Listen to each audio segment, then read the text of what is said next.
Hey guys, I'm Jacob and this is the Prepper's Bunker Outdoors, and it's been a little bit too long since we talked about a survival knife and what you need to look for in one. Alright, so we're here in my backyard having a great time looking at some knives, doing some testing, and I wanted to talk to you real quick about knife steels. I'm not going to get really in-depth into this because there's a lot of terminology, a lot of things that are just not going to be easy to understand for a first-time bushcraft person. So we're going to keep it really simple. When you're looking at a survival knife, depending on your budget, what you want to look for is something reliable.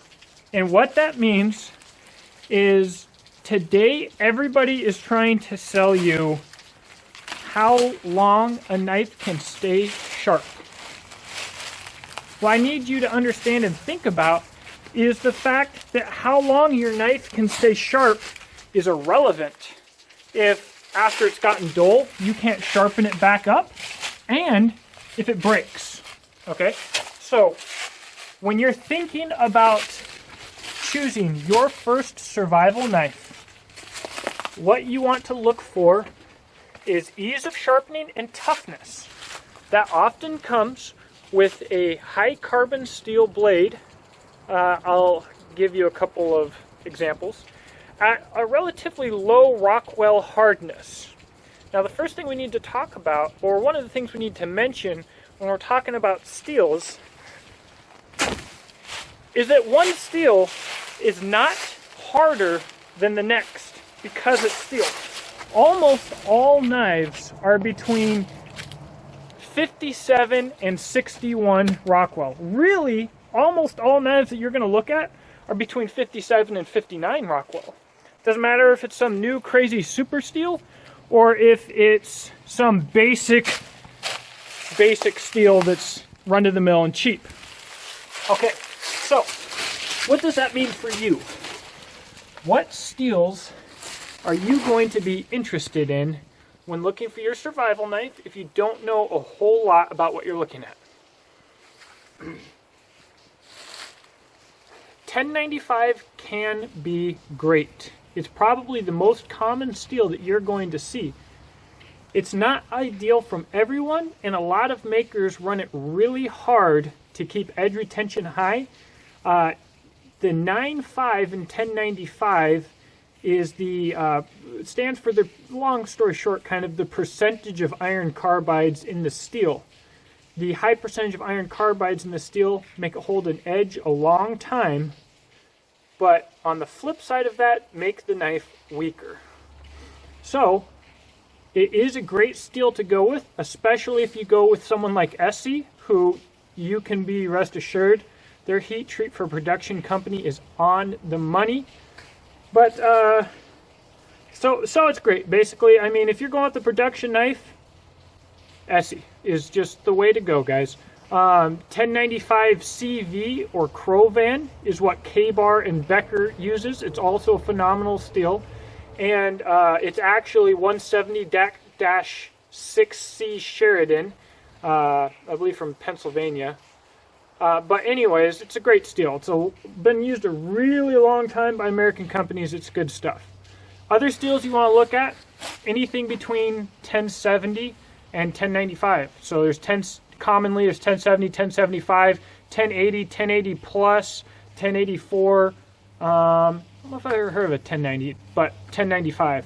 Basically, they're simple high carbon steels, and they're going to be tough. And if the maker knows what they're doing, it's going to be great. Also, 5160 is a great option. 01 is a good option. I'm a little bit less of a fan of 01, but also Bowler K720, which is 02, is a great steel. There's a bunch of these steels that are awesome. Most of what I'm naming off are production company steels that will be easy to find, and that even if you don't know a whole lot about knives, you can probably guess that if it's marketed as a survival knife, it's good to go. There's high-end steels, and basically one of the only high-end steels that I really would recommend is CPM 3V. I feel like the rest of the high-end super steels are catering more to a very specific high-end market, maybe, and less to survival. Oh, for the simple high carbon steels, also there's ADCRV2, which is the same as 1080 plus. Real quick, if you're taking notes or anything, my favorite survival knife steels for toughness, ease of sharpening, and that's it. Well, and edge retention too. 1080 plus and ADCRV2. They are the same thing.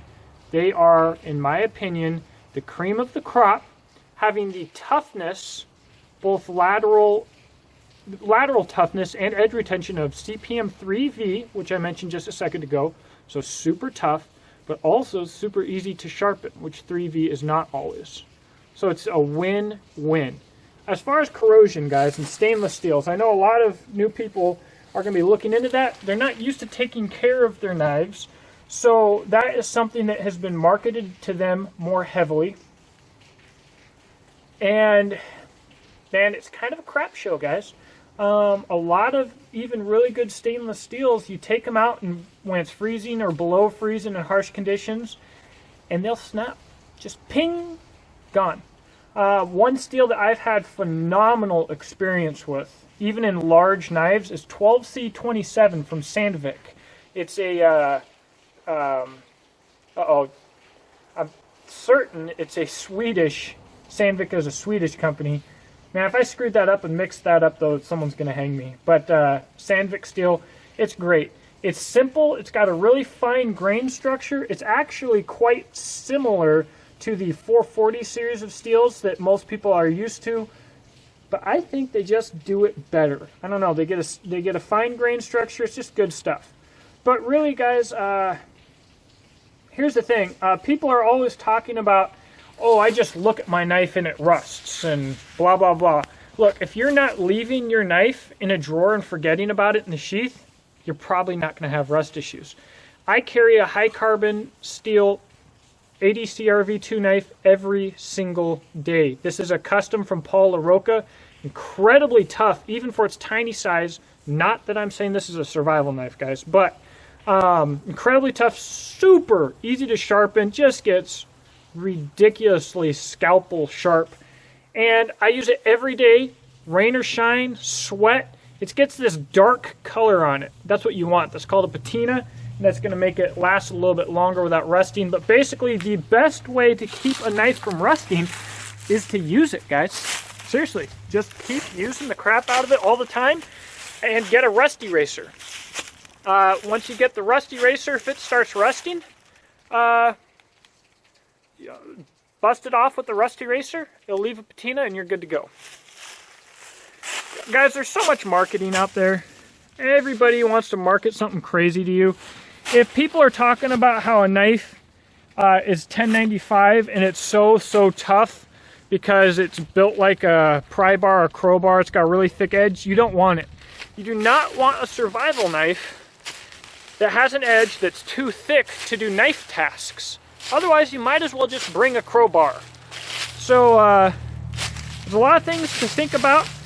I'll answer any and all questions in the comment section below. Let me know what you think. I might redo this video in the future and bring in someone who knows a lot more. Maybe I'll hook up with Peter Kohler and get him to talk steel with you guys. And there's some oddballs. There's billions of types of steels, so there's some oddballs that I didn't mention. There's going to be W2 and who knows what all else, guys. But especially when you get into different countries' steels. But there you go. If you've got a question about a specific knife, let me know. 420HC is a knife that everybody on the planet hates, except for me. I think that it's a great steel. And the benefits or detriments of the steels are going to be amplified by the type of grind that's chosen to use on these knives. I'll put a link to knives and grinds right up here, because let's say you have a little bit weaker steel, you could make up for that weakness by making a thicker edge so it's tougher. The problem is that makes the knife perform less well, which sucks. Or hollow, we'll talk about grinds. Watch the other video about grinds, okay? But basically, you know, you want a tough steel, you want a thin grind that works great as a knife, but you do want to be thick enough to take some serious abuse. So let me know what you think in the comment section below, guys. And I'll talk to you soon on my next video of helping you guys pick a survival knife. Thank you for watching and have a blessed day. The ancient march, played by the United States Marine Pipe and the Drum Corps.